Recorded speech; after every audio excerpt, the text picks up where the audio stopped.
난민이 왜 한국으로 오나요? 이런 질문은 지중해, 중동, 유럽, 미국의 국경이 아닌 한국에도 피난한 난민이 있다는 것을 처음 접하신 분들이 묻는 의문입니다. 우선 기억하세요. 한국으로 피난한 난민은 세계적 관점에서 보면 극소수입니다. 전체 인구수 대비 난민의 수는 110위를 왔다 갔다 하고 난민 분담률과 같은 통계도 132 정도입니다.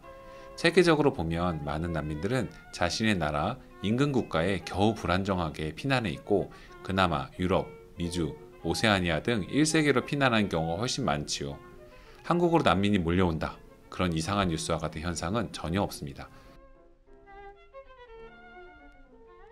한국으로 피난한 천여 명의 시리아 난민들은 전쟁 이후 세계로 피난한 680만 명 시리아 난민들 중 0.01%에도 미치지 않죠.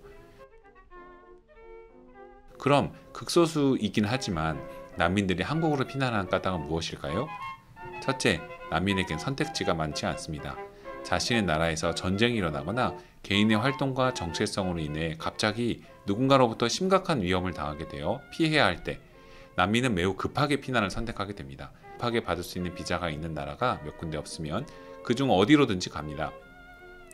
심지어는 방법이 없으면 국경을 넘거나 바다를 건너서라도 안전을 위해 피난하기도 하죠. 수많은 국가와 외교를 맺고 경제교류를 하고 관광을 하는 한국으로 열려있는 길이 있을 때 피난하는 경우가 있습니다. 여러 군데 펼쳐놓고 한번 그 중에 좋은 데 가볼까?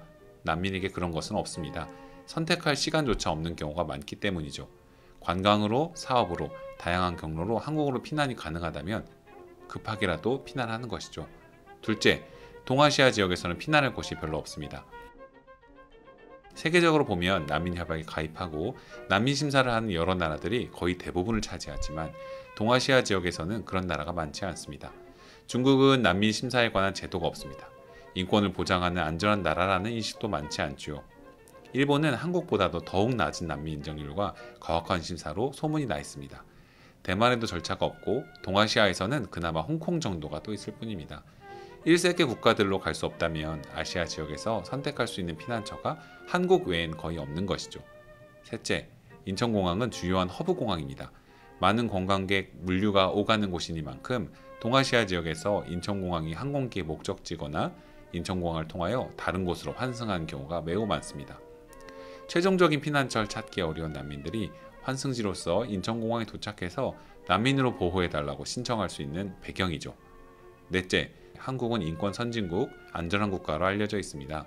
아시아 지역에서 경제적으로도 발전하고 난민 제도를 운영하고 인권이 보장되고 다양한 대중문화와 운동선수들의 활약 등으로 해외에 안전하고 멋진 나라로 알려진 한국. 제한된 몇 가지의 선택지가 있을 때 그중 더욱 안전하고 좋은 것을 선택하는 것은 당연한 일이죠.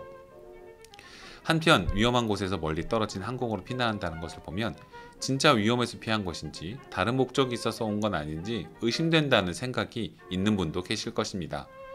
예멘 난민들이 피난했을 때 그런 이야기들을 하는 사람들이 있었습니다.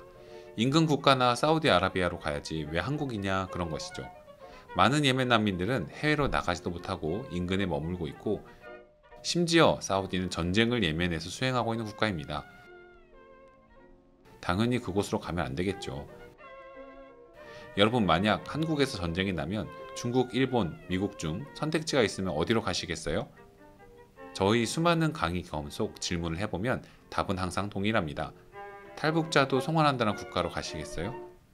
전쟁에서 그렇게 멀지 않은 가까운 국가로 가시겠어요? 아닐 것입니다.